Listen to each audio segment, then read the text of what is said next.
16वें राज्य सम्मेलन के खुले सत्र के अध्यक्ष साथी सत्यजीत बीचर, साथी महामंत्री भट्टाचार्य जी, तमाम स्वागत समिति के अध्यक्ष साथी पन्नालाल और तमाम नौजवान सभा के राज्य पदाधिकारीगण और तमाम राजस्थान भर से आए हुए प्रतिनिधि साथियों, युवा साथियों, विद्यार्थी साथियों, अभी 2 दिन तक यहाँ बैठ करके पूरे राजस्थान से आए हुए प्रतिनिधि युवा के सामने जो समस्या, सबसे बड़ी रोजगार की समस्या है, ये समस्या का कारण क्या है और इसका समाधान क्या है, ये चीज समझने की आवश्यकता है।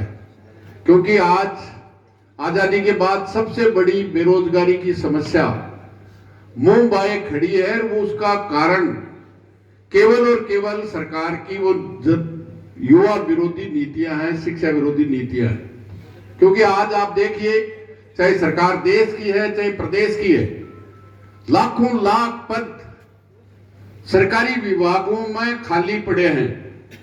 नारे तो हर साल 2 करोड़ को नौकरी देने का था और वो सरकार पिछले 10 साल से देश की सत्ता में बैठी हुई है। उसी की डबल इंजन की सरकार साथी अभी कह रहे थे राजस्थान में बैठी हुई है। अकेले राजस्थान में 1.5 लाख से ज्यादा शिक्षकों के पद रिक्त हैं और 16 से 18 लाख युवा और युवतियां ट्रेनिंग किए हुए तैयार हैं। हर जगह, चाहे देश की सरकार में लाखों पद खाली हैं, उनको भरने की बजाय आउटसोर्सिंग, कॉन्ट्रैक्ट बेस, अब तो इस देश के सर्वोच्च न्यायालय ने भी कह दिया कि ये कॉन्ट्रैक्ट बेस पे देश की सरकार, प्रदेशों की सरकार कॉन्ट्रैक्ट बेस पे लोगों को नहीं रख सकती। लेकिन इनके लिए न सर्वोच्च न्यायालय है, इनके लिए इन नीतियों से न केवल इस देश का नौजवान बेरोजगार है, बल्कि इन नीतियों के चलते हुए बड़ी बड़ी कंपनियां, ठेकेदार, माफिया मालामाल हैं। आप स्कूल में चले जाइए, महाविद्यालय और विश्वविद्यालय में चले जाइए, 2 तरह के मास्टर हैं, एक परमानेंट है, एक कॉन्ट्रैक्ट बेस है। आप अस्पताल में चले जाइए, स्टाफ परमानेंट और कॉन्ट्रैक्ट बेस। आज जिस तरह से नीतियां लागू की जा रही है पूरे देश में और आम नौजवान को लूटने का काम इन नीतियों से हो रहा है, और उससे न केवल देश की बड़ी बड़ी कंपनियां बल्कि माफिया मालामाल हो रहा है। और इन नीतियों के खिलाफ कोई लड़ सकता है, इस स्थिति को कोई बदल सकता है, तो वो केवल और केवल देश और प्रदेश का युवा है। अभी देख रहे हैं आप, राजस्थान में 17 जिले और 3 संभाग पूर्ववर्ती सरकार ने बढ़ाए थे, जहां नए प्रशासनिक कार्यालय होते, नए रोजगार मिलता। इस सरकार ने 17 में से 9 जिले और 3 संभागों को समाप्त कर दिया। और क्या कह रहे हैं? कह रहे हैं इसमें खर्चा होगा। और वही सरकार अब आदेश दे रही है कि ग्राम पंचायत और पंचायत समितियां बड़ी हैं, उनको हम छोटा करके जनता को राहत देंगे। तो जिले और संभाग छोटे करके राहत दे रहे थे, वो तो गलत है। और पंचायत और पंचायत समिति छोटे करेंगे तो वो ठीक है, क्योंकि ये सरकार में बैठे हुए लोग इस युवा को भ्रमित करने के लिए जिस तरह से सांप्रदायिक और बड़ी कंपनियों का गठजोड़ है, आप देखेंगे कि 10 साल में इस देश की सरकार ने जो नीतियां अपनाई है, गौतम अडानी जो कहीं जानता नहीं था, इस देश का आम जनता जो सबसे ज्यादा, जो प्रदेश में नहीं था, देश में नहीं था, आज वो दुनिया में 4थे और 5वें नंबर का अमीर हो गया। उसको लुटाने के लिए हवाई अड्डे उनके हवाले, बंदरगाह उनके हवाले, हर चीज उनके हवाले, और सरकार लूटने का मौका देने का काम करती है। और दूसरी तरफ उस नौजवान को धर्म के आधार पे लड़ाने का और जहर फैलाने का काम, लोगों में इतनी घृणा पैदा कर दिया। आप अंदाजा कीजिए, एक पुलिस का सिपाही जो रेल में चल रहा है, एक इनोसेंट जिसको वो जानता नहीं, उससे कि कोई दुश्मनी नहीं, केवल और केवल उस गणना का नतीजा है कि पुलिस का एक सिपाही एक नौजवान को गोली मार के हत्या करता है। ये नफरत रोजगार भूल जाए, महंगाई भूल जाए, अपना अधिकार भूल जाए और केवल नफरत की जो बीज इस भारतीय जनता पार्टी और आरएसएस ने बोए हैं उसके खिलाफ आप रोजगार के साथ साथ जब तक उससे नहीं लड़ेंगे, आज हर उस जाति और धर्म के आधार पे एक ही बात है उनके पास, हिंदू मुसलमान, मंदिर मस्जिद, भारत पाकिस्तान, अब हर मंदिर के नीचे उनको मंदिर, मस्जिद के नीचे मंदिर दिखाई देता है। सबल हो, मथुरा और काशी हो, और अभी तो दरगाह शरीफ को, अजमेर दरगाह शरीफ के नीचे भी उनको मंदिर दिखाई देता है। जबकि देश के संसद का 1991 में सर्वोच्च न्यायालय के देश की संसद का कानून बना हुआ है जो आज भी लागू है, जिसमें साफ लिखा है कि अयोध्या के मसले को छोड़कर कोई भी धार्मिक स्थल, हिंदू, मुसलमान, सिख, ईसाई, बुद्ध, उनके कोई भी उपासना स्थल है उस पे यथास्थिति रहेगी, उस पे किसी तरह का नहीं होगा। लेकिन ये आरएसएस, ये सांप्रदायिक ताकतें जो अंबानी, अडानी, टाटा, बिरला की संपत्ति बढ़ाने का काम करते हैं और आम जनता को धर्म और जाति के खिलाफ आपस में लड़ाकर अपने राजनीतिक सोटियां सीख रहे हैं और कहते हैं हम बड़े देशभक्त हैं। हमारा देश का प्रधानमंत्री कहता है, भारतीय जनता पार्टी और आरएसएस पूरे देश में ढोल पीटती है कि हमारे प्रधानमंत्री का डंका देश में बज रहा है, 56 इंच का सीना है। अरे हम पूछना चाहते हैं मोदी जी, कहां गया तुम्हारा 56 इंच का सीना? देशभक्ति कहां गई? इस भारतीय लोगों को अमेरिका के ट्रंप ने हथकड़ी डालकर, बेड़ी डालकर 105 लोगों को, जिसमें बच्चे भी थे, महिलाएं भी थी, उनको यहां लाके छोड़ दिया। बेशरम इस देश के नागरिक थे। अरे बाहर से बहुत छोटे देश जिन्होंने ट्रंप को कह दिया अगर हमारे देश के नागरिकों को आप निकालते हो तो इस तरह से बेइज्जती करके नहीं, हमारी हवाई जहाज लेके जाएगी। जो कहते थे वह हवाई चप्पल वाले को हवाई जहाज में देखना चाहता हूं। अरे नरेंद्र मोदी, तेरी सरकार बैठी हुई है, मुंह सिले हुए बैठे हैं और हमारा विदेश मंत्री संसद में खड़े होके कहता है बेशरम, कहता है अमेरिका में ऐसा ही होता है, तो तुम क्यों बैठे हो? भाई अमेरिका में होता है, जो अपना खेत बेच के, अपनी संपत्ति बेच करके, जो इस देश में रोजगार नहीं मिला तो अमेरिका में रोजगार के लिए गया था। और अभी 105 ही नहीं रहेंगे, 7 लाख भारत के नागरिक अमेरिका में। कौन लड़ेगा इसके खिलाफ? अरे इस देश के नागरिकों के साथ इस तरह से अपराधी का व्यवहार हो, उनका कोई गुनाह नहीं था, क्योंकि ट्रंप ने कह दिया कि यहां तो रोजगार करने वाले विदेशी अब यहां नहीं रह सकते। ये मेरा तो आपसे निवेदन है, इस देश के सम्मान को कोई बचा सकता है, इस देश की दिलों में दरार पैदा की है उसके खिलाफ लड़ सकता है। ये नीतियां जो नौजवान को बेरोजगार और इस देश के किसान को कर्जदार कर रही है, उन नीतियों के खिलाफ केवल और केवल इस देश का नौजवान लड़ सकता है।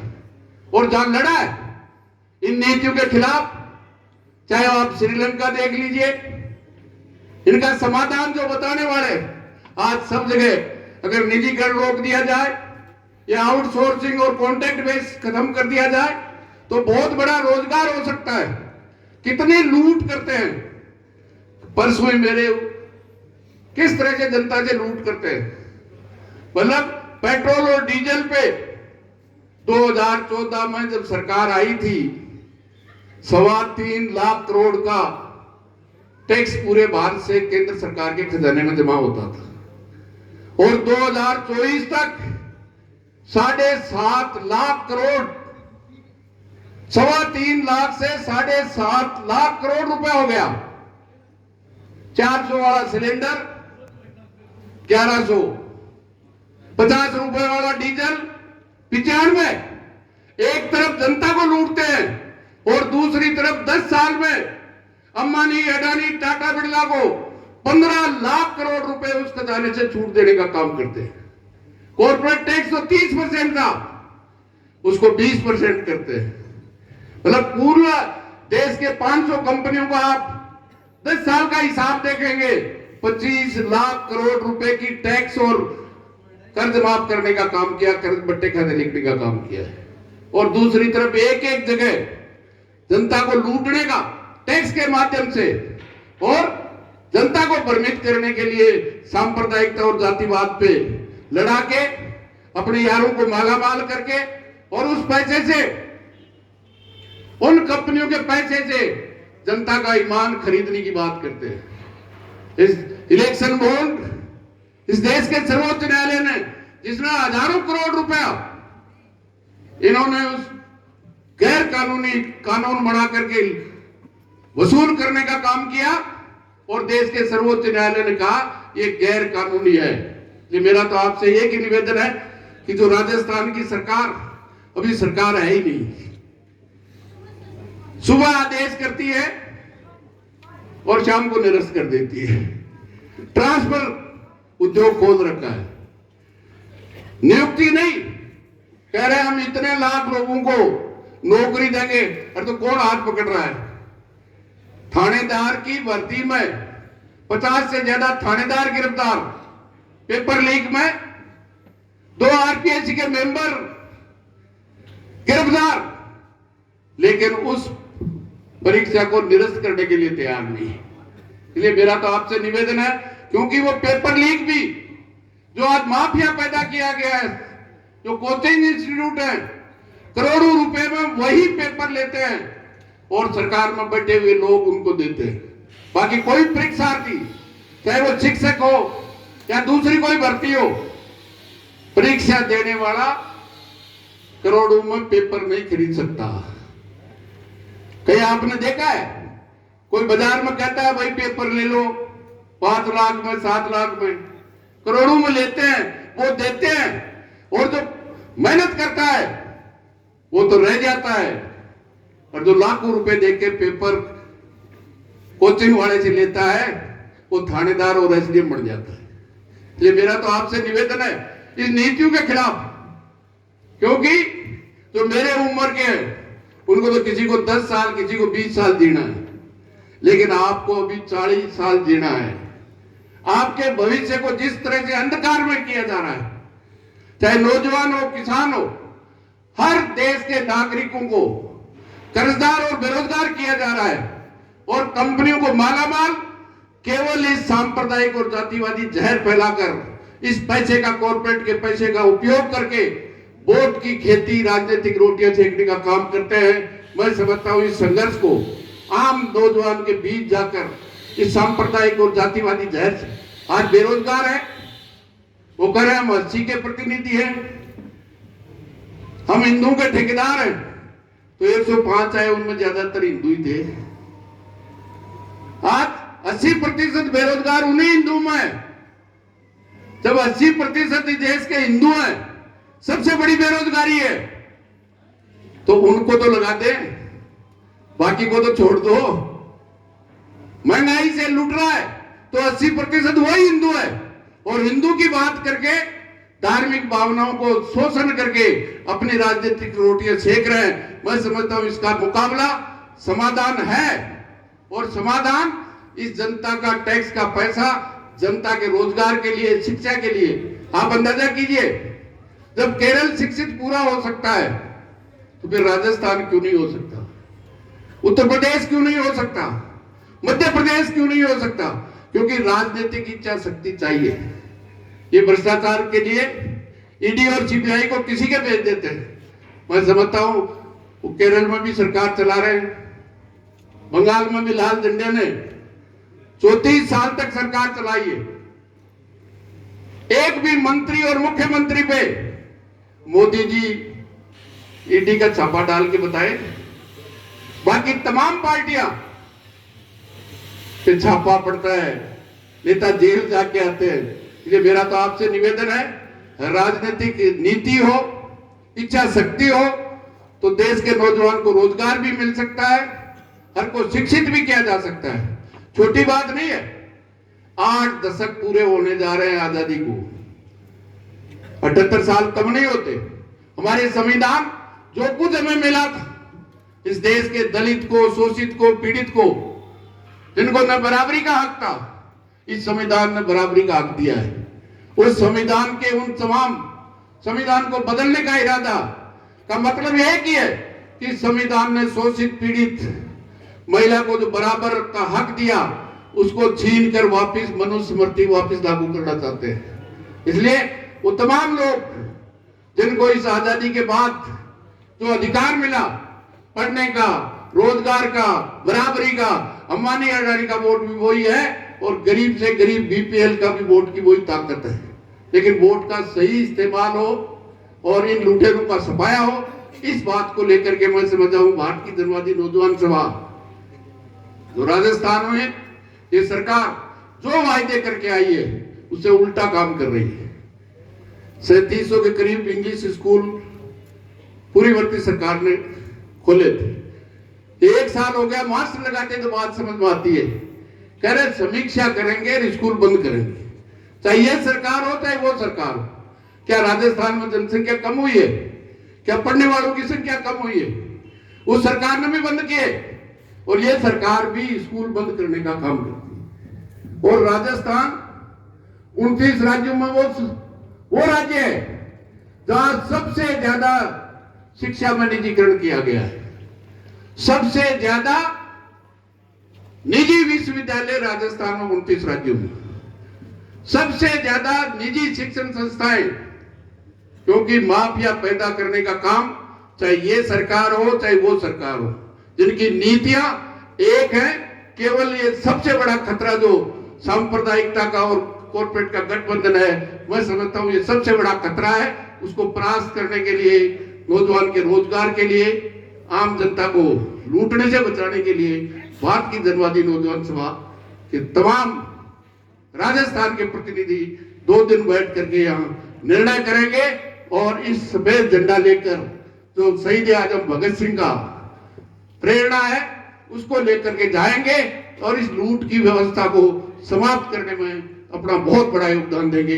यही बात कहते हुए बहुत बहुत धन्यवाद। जय हिंद, जय भारत। इनकलाब जिंदाबाद, DYFI जिंदाबाद, धन्यवाद।